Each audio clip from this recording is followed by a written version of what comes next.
You know that reptilians and Draco, the blood sacrifices, the whole Luciferian thing, the kids being killed and eaten. I mean, that humans have been eaten and taken off planet, et cetera, and used for slaves in other colonies, etc.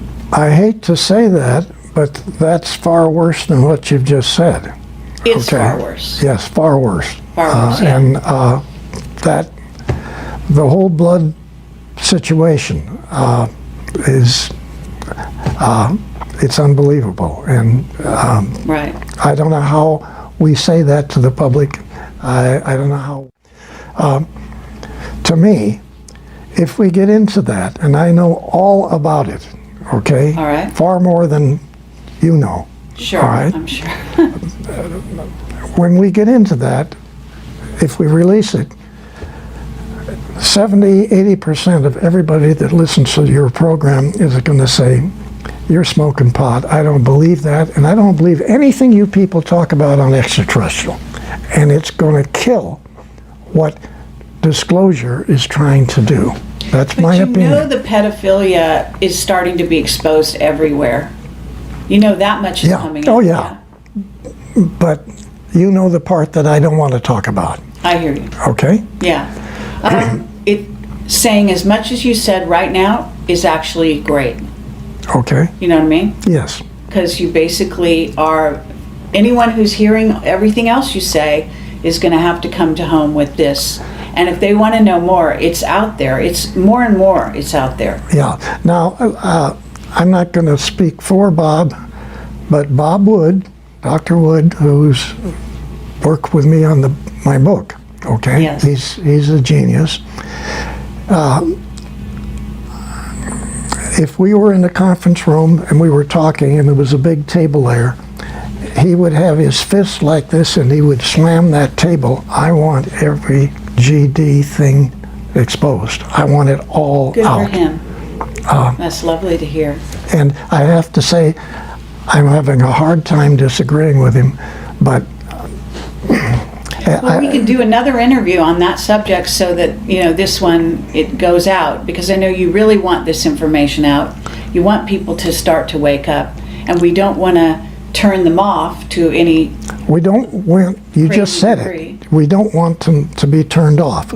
We don't want them to not believe what's being said, okay? I know, but and this, yeah, it's... and some, we can get into it partially, but I'm saying, I personally don't want to be involved in doing what Bob wants to do. It's too heavy.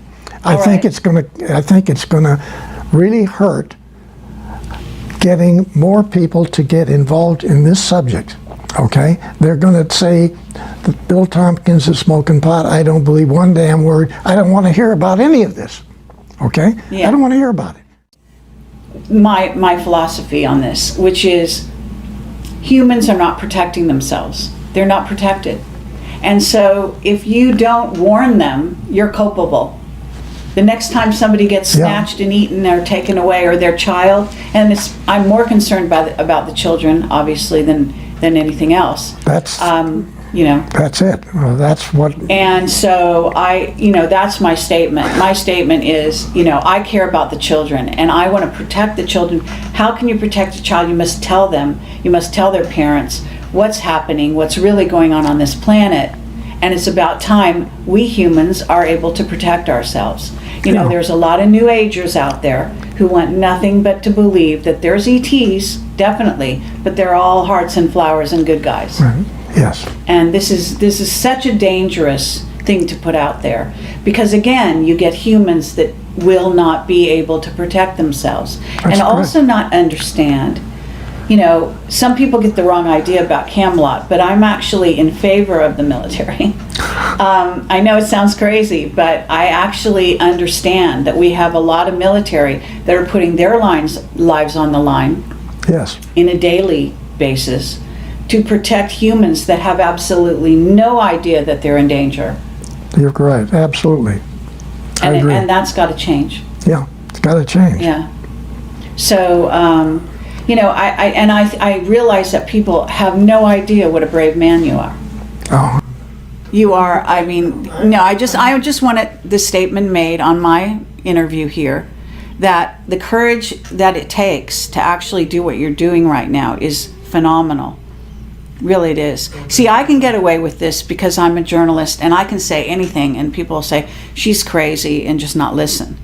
But someone with your stature, you know, with your reputation and your documentation and where you were and where you come from and all of that, this is substantial. I don't think people can ignore you. I don't think they can. Well, I sure hope they don't, because frankly, we need help. Yeah. We need everybody involved in this. That's not a lie. We need help. Yes. The Navy had been involved with the German facilities in Antarctica and the Draco reptilian facilities in caverns in the Antarctica. And you have Draco reptilian guys running your governments Right. of every country on your planet. Of every government. There you go. Wow. It's quite a statement. I mean, Does that answer your question? That answers it. I'm sorry. It's not what we want to hear. No. When we got to the moon, we found out a lot of surprises, okay? The Draco reptilians were already there. And we knew because we had probes when we went, non-manned probes that we sent around the moon. So we knew there were a facility on the backside. We knew a whole lot that people didn't talk about. But we were in a position where this moon is not a moon, okay? It's not your moon in the first place. Actually, this is not your planet. This is their laboratory, okay? Right. Okay, the Dracos, you mean, or the reptilians? Draco reptilian slash Okay. reptilian. And I'm going to ask you what they all look like and all that, you know, at some point. Okay, Because I know. Okay, let's get to when it was. Was it Neil Armstrong landed on the moon, and he said that thing that you heard him say, and Michael wants to get real specific about this. So basically, there were 7 huge craft there, and you said on one of the shows out there, you said that the reptilians actually showed up beneath their craft, and they gave the finger. okay, they were parked around the side of the, the crater, yeah. okay? They were not parked on it, they were Right. floating above it. Okay, yeah. So there were hundreds of these 9-foot reptilian guys standing with their legs. Hundreds. Yeah, they were all the way across the, underneath their vehicles. Okay, so standing they're on the 9 crater. feet, and what do they look like?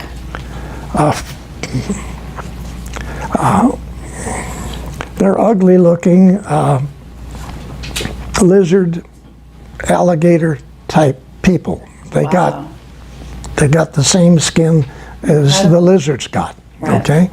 And terrible looking faces. But then they have the ability to shift and look like a human. All of them do, okay? Okay, do you think Von Braun was a reptilian? No, You really don't? no. Okay. Your president, yes. Oh, which one? George Bush Sr.? Yes, Yeah. sure. And Bill Clinton and this guy you just got Obama? rid of. Yeah, Yeah, they all were, right. okay? So, and they all have this ability to make themselves look like real good-looking people. And you're saying Trump isn't one? No, he's not, Well, okay? that's a relief. And, and he knows more about this subject than people realize. Oh, Okay. excellent. Join the fight against the reptilians and Dracos that are basically plundering the galaxies, taking over planets, etc. And you've said something very similar to that. Yeah, I have to agree with that. I'm just saying that this is our situation. And I guess we should wrap this up. And I want to say thank you I very love you. much. Love you. Love you. And Okay. thank you for your Yeah. service to humanity. Okay, Okay? appreciate it. And I mean that from the bottom of my heart and the top of my heart.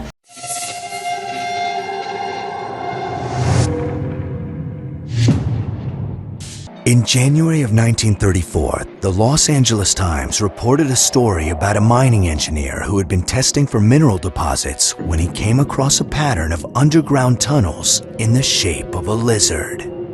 The engineer located what he believed to be a large cache of gold tablets. The shaft was flooded with water and the city closed down the project before the engineer could bring his find into the light of day. But some believe these tablets told the history of the underground Mayan lizard people, reptilians come to Earth to infiltrate the human race. Reptilians or reptoids are said to be races of intelligent creatures which come from extraterrestrial worlds or parallel dimensions. They live primarily underground or in caves and tunnels, that sort of thing. A common appearance described in the encounter literature is of a being 6 to 7 feet tall that walks upright like a human being, but probably has a reptilian head, reptilian eyes, and scaly skin, like a lizard skin. The reptilian is not one of the alien types that's thought to be warm and cuddly, but is more sinister, more beastly, if you will. They seem to have great shape-shifting abilities, and we can speculate that they could take on any form through various means in order to disguise themselves. Reptilians have nothing on their minds so much as a worldwide conspiracy to take over the planet. Reptilians could have the same abilities as natural reptiles. Reptiles have specialized adaptations for living underground. They have sensory cells in their eyes that allow them to see very well at night. They can be very aggressive predators, from the large lizards, and there's a group of lizards called the varanid lizards, and that would include the Komodo dragon. These are predators that display an ambush style of prey capture. Once it gets a grasp on a prey item, it doesn't need venom, it doesn't need constriction, it's just not going to let go. 500 years of modern astronomy has taught us that the universe is not only enormous, with 10,000 billion stars that we can see in an even larger number of planets, but it's all made of the same stuff. The real estate out there in space is pretty much like the real estate right here on Earth. So if there's life here, well, why wouldn't there be life there? Physicist Stephen Hawking points out that every time a more advanced society meets a less advanced society, it usually doesn't work out so well for the less advanced society. And so he figures maybe we shouldn't have any contact with aliens because it might not work out well for us.